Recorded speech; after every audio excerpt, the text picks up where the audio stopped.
I had a conversation with someone recently, and it was also freshly in my mind actually, because I had the conversation directly the day after I had watched a video on YouTube that came from Sadhguru, which is an Indian guru, I guess, and he, he has pretty decent opinions. He's got a well developed system of thought, but he's I mean, I can technically save some of the things that he does. When I say save, I mean in the context of not thinking too badly about them. But he does things that I think, or he says some things which I it ruffles my feathers. It's disagreeable to me. I'll just specifically say what I'm talking about. So he was talking to a panel that were asking him questions, and one of the questions was, we're Indian, we come from traditional, kind of views, Ayurvedic, knowledge. We used to do fasting, days of fasting on particular uh, uh, commemorative days in religious tradition, and now that the West has looked at fasting and has given it its stamp of approval, now it's become a new orthodoxy and a new sort of, after it's been validated by Western thinking. And he says, can you explain this? And he says, well, I guess it's because of the color of your skin. And the whole, I mean, it was actually quite a large applause. That kind of poison resonates quite well with people. It's a quite a nice narrative. It's quite a nice generalization, and this leads me on to thinking, from the video that I just made about, which actually started talking about generalizations, and it just made me think that there are things that I do need to say more about philosophizing and generalization. I think it's an important topic. I think it's almost the one of the overlooked central philosophical issues that could really sort out a lot of this poison that we have. And I would say that Sadhguru, he actually, I believe he represents the correct and valid view of many complicated, technical, sort of cultural, philosophical, social issues. His synthesis and his discerning, I think, is often quite spot on. But I see that he engages in this kind of opinion, and technically, it's not wrong. It's there's a grain of truth to every generalization that's pretty much made in good faith. If a generalization is made in good faith, it's probably at least partly true. But what is it partly true about? It's not partly true about people. It's partly true about the thing being generalized about, which is an abstraction, which is itself a generalized entity. And there's no such thing.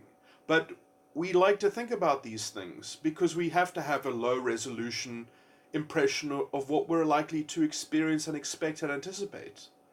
That we have this picture in our head, so that if we ask ourselves a question, what should I do and where should I do it and how should I go about doing something, that we've got a vague impression about how to proceed. We've got a starting point. We've got some conventions that are automatically populating our belief structures, Now, belief structures are generally part of the unconscious mind, I'm just going to say, like things that we supposedly know. So we have this bank of knowledge, which you can call generalized objects, generalized entities. And yes, we all collect that form of knowledge. And yes, you can say validly, oh, it's because of the color of the skin, but is that really the explanation? You can say that that's a valid correlation, but is it actually the explanation? Because correlation is not causation. So this is really the big disjunction that you have to depart from people that think that generalizations are the actual cause of things. And you're living in a mythology, you're living in a fairy tale. You've got the same thinking apparatus as any racist. You've got the same thinking apparatus as any. That is, in fact, almost exactly what racism is, applied specifically to the grounds of race. That is racism, not what it has now been defined by the critical racial people who should really be in jail. Their whole field should be outlawed. It's completely unconstitutional.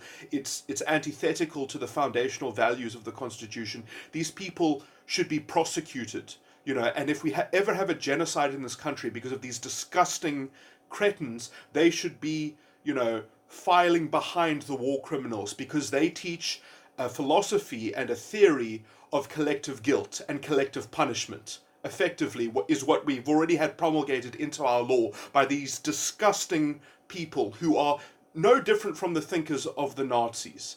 They have the exact same philosophy. I mean, there's almost...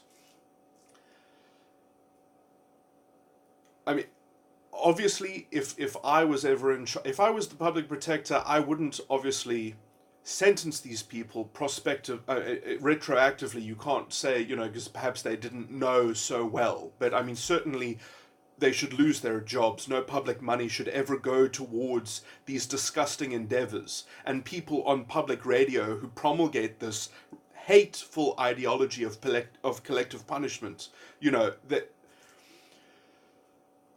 I mean, I'm all for truth and reconciliation, I really am, but we need to defend the Constitution and the supremacy of the Constitution, and these termites that have really gotten into the wood and corrupted the whole academy, effectively, has fallen to this... I mean, it's pseudo-intellectual trash. I mean, the concept of reasoning and truth itself is white supremacy. That's how they have to protect their fragile and disgusting worldview.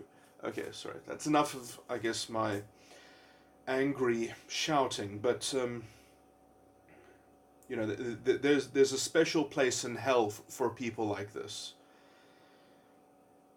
I'm not saying that... I mean, obviously, it's not going to be helpful if anyone ever did anything violent against these people. These people, I'm not encouraging anyone to break the law. If anything, the only change that's going to matter is when we can actually outlaw these people and we have responsible politicians that are doing things. But I mean, we already, the writing's on the wall in South Africa to such a far...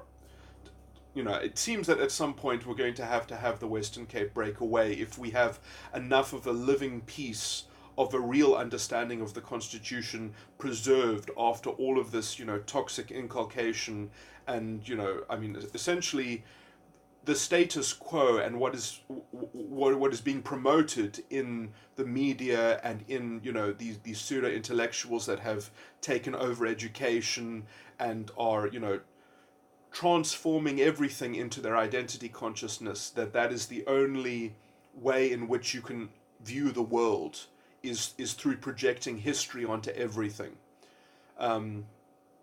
which is ironic because the more that policy is crafted that way and the more that policy creates destabilization and a kind of fragmentation and sabotage, the more it means that they need to be even more radically violent and progressive in demanding more administration and direct discrimination to adjust, so it's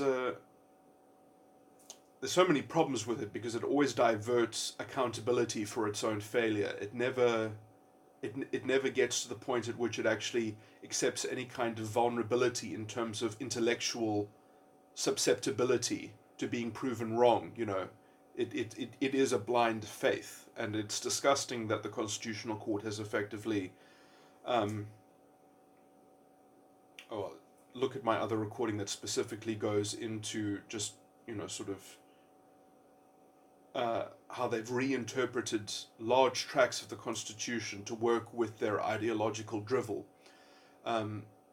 We're going to have a judicial revolution in one way or another. Either they're going to have to reverse their decisions, quite starkly criticizing their own past decisions, which is not impossible, but perhaps unlikely. You don't know to what level that they are directly being politically corralled by the kind of the moral corruption that is the state corruption. But I mean, as far as I can see, that there's no. I mean, they are endorsing the executive and the vision of the executive in an untenable way, in which the Constitution just becomes a kind of a passive, positivistic, sort of.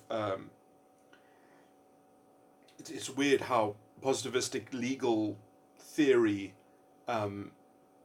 essentially means that it doesn't matter what you write down. It becomes the kind of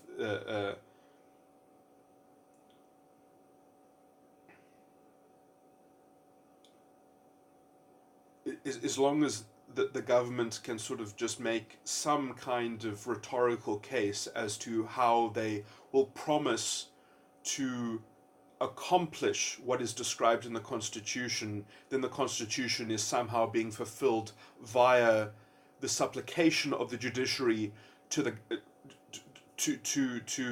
other branches of government.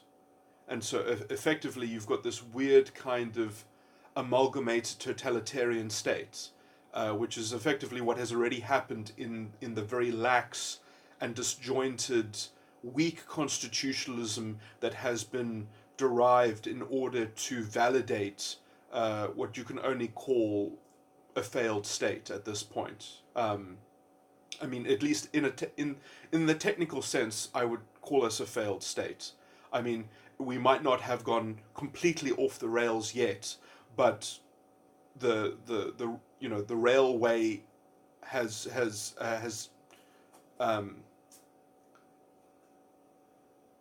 this is a horrible mixed analogy, but essentially it's been there's no bridge. It's in the middle of the air. It's gone off the cliff, and the train is still running on the track, but the track doesn't actually reach the other side. It doesn't get to the other side of the chasm. So we're not realized exactly just how the kind of the intellectual space that we're in is so destitute, is so essentially broken down. It's going to be interesting to see what happens, because at any sort of excuse, and you can already see weird sorts of rhetoric and weird sorts of essentially things don't have to have reason behind them anymore. It's just blatant racialist propaganda, in terms of South Africa's defense of Zimbabwe, with all this colonialism, bullshit, there's all that racial critical theory bullshit. I mean, it's must be easy when you've got one evil in the world, and it's so easy, therefore, to divert political accountability onto the scapegoat. But, this is the convenience of a racialized worldview of just debased, self-debasing generalizations. That's all the computer is willing to compute on. And the kind of the mob uproar that comes after people who are not willing to let those fragile ideological structures stand without correction. And now effectively we're going to start getting hate speech laws that will essentially be able to protect the political machinations of this self-fueling, self-agonizing, self-destructive scapegoating machine that's allergic to accountability and responsibility. Okay, let me get back to my point on just the use of generalization. So, yes, people will have generalizations. And I guess the best way of talking about the appropriate use of generalizations is that they are suggestive. There are a point of departure right at the beginning. They are the starting point, and as long as you're always using them fluidly, you're using them as the point of departure, and then the first step you take is that you double check them, you cross reference them, you leave them open to adaptation and susceptibility. And even if you're not willing to change the generalization in terms of how it's relevant in a specific context, it might wholly be irrelevant. So you never blindly project them and apply them. That should be obvious. But to expect people not to have them and to collapse them and to call some generalizations politically correct and other generalizations politically incorrect is pseudo-intellectualism of the most nonsensical, it's utter psychological warfare. It's invasive. It's disgusting. And this is why, essentially, you have such a great engine for promulgating racialism on both sides, effectively, because you're saying a certain form of racialism is good, and it gets to profit, essentially, by creating a kind of reactiveness in terms of the narcissistic abuse that it's applying on other people's psyches, and they must just internalize that and be on our side and be good allies. It's really strangely corrupt. And the worst thing is that all of this psychological bullshit is not even useful. It's a complete fucking diversion. It's an egotistical game about equalizing pride about a generalization. It's a completely virtual mindfuck. It doesn't even matter at the end of the day in terms of actually making the world a better place. Their only argument is that it makes the world feel like a better place if you get your jollies off on enjoying racialist pride, essentially. And people feel bad about not enjoying this racialist pride because they project racialist pride onto other people. So effectively, you have to project a competition to begin with to even make this a viable path forward. And so you get some people who have effectively agreed to project this competition onto the world, that it's an inherent competition between these generalizations, and the statistics will prove it, because the statistics will say whatever you want them to say as you project your explanatory historical narrative onto them. And what does that have to do with how things actually occur in the present and why they continue to occur and how things are happening and how they might be changed? That's just completely ignored, because we don't want to know how to grow the pie, we don't want to know how to develop, we just want to know how to see what's there in a stable way so that it can be redistributed according to this ideological rat race, essentially. And it has dehumanized people into competing wolf tribes.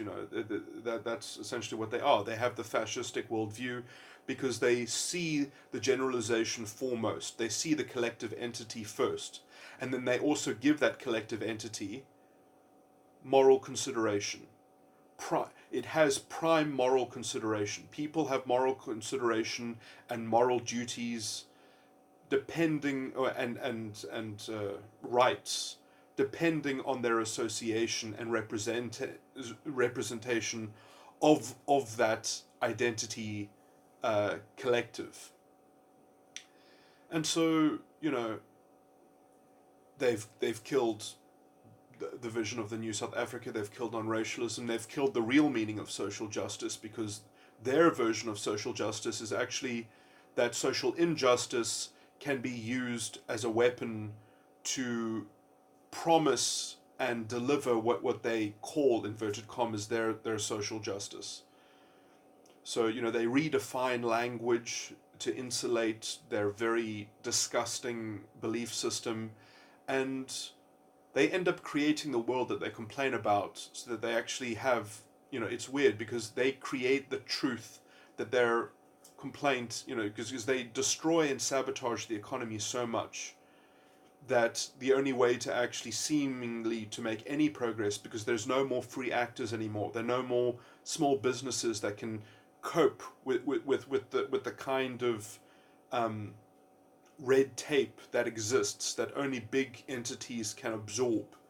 Um, that you don't have enough of a private sector of a, because I mean that would really be the engine of the new South Africa, because I mean there's nothing like small and medium business as an incubator for developing skills and networking and building real credentials. But now the credential of race and that tokenism is so much more important than everything else, and it's such a toxic component, because as soon as you give people skills, they can get a better job being headhunted.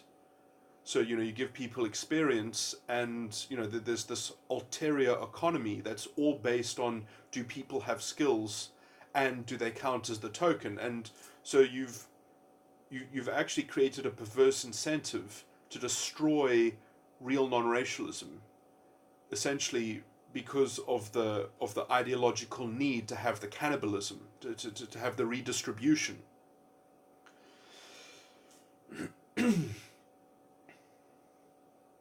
And so it is very strange that what you get with this is you get an increase of identity consciousness while everything else gets sabotaged, and you get the increase in the political currency and the perceived validity of identity consciousness and race-based policy. As the situation gets more and more desperate, and there are only big corporate, sort of employers and things like that, that work. I mean, it's not as if they don't suffer inefficiency from having to do this the way in which the government forces them to do these things, but they're much more able to absorb that kind of regulation than small and medium businesses. I mean, how can you have 80% of your business black if you have a small business of 3 people? So effectively, like, you can't be a white person and be in business in this country effectively. It's just, it's I mean, that works for maybe the very big companies, but you've effectively neutered and sabotaged everything, and you've got such a disgusting, weird kind of crony capitalism, in which everything is done by licenses, which are effectively done for bribes. That there is no rule of law to actually have honest business models. Everything is part of a favor of some politician. It's disgusting. I mean, we basically live in a banana republic, and people would have heard about these business things much more quickly if businesses were actually able to complain about how tenders are chosen and decided on. But they can't, because everything is done through the license of the state. And if you talked out against them, then you would never get another license and your business would be over. So business just sits there, and it just takes the abuse. It just takes the political abuse of being blamed for everything. The reason why we don't have transformation, the reason why we don't have growth, is all business. Whereas, like, they've been mandated to do all these things. I mean, surely if you didn't give them any mandates and then they did deliver some transformation, then at least they could be responsible for something positive. And they could grow at their own rate, and they could do their own planning as to how they would do certain things. But because everything is mandated, and because they're effectively crippled and failing and overtaxed, it's a weird kind of system when the private sector is the source of all evil, and the government is the source of all progress, and also is responsible for delivering things for free to the people. So it's weird. It's like the private sector is treated as the government in terms of its accountability for providing things to the public, and the government is treated like the private sector in that it must be responsible for securing this weird kind of racialist welfare compensatory program that goes on and on and on forever because of history. It really has all the ideological features of the Nazi state. It does, and already legally it has been transformed into the totalitarian, handmaiden. So things do not look good. And I think that if South Africans don't open their eyes to this and have a clear political response, that we either need a party that actually raises these issues directly, and I mean, yeah, it doesn't look good though. I mean, even if you had the right voices, who knows how much progress you could actually make. I mean, I would like there to at least be an open and transparent voice that spoke truth to power, so that at least people don't throw away these good ideas of non-racialism and things like that, that we can actually say, no, no, no, the reason why this country failed was because of this corrupt morality, and how it wasn't rejected, or perhaps there wasn't a credible opposition to it. Because I mean it is quite disgusting that there is no credible vocal voice that is attacking what is causing these problems. It would be nice. Yeah, sadly it's almost a reoccurrence of Weimar Germany in terms of the Liberal Party and how it pandered to the kind of the ideological, self-agonizing, sympathizing, because it's like trying to combat Nazi rhetoric. It's impossible, because unless you agree with their scapegoating, they won't even listen to you.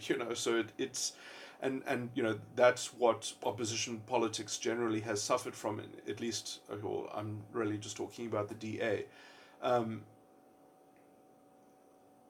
it's now former leader who really played right into this racialist demagoguery. So it'll be interesting to see if they can reform themselves, and if we can have some kind of credible opposition to this death spiral.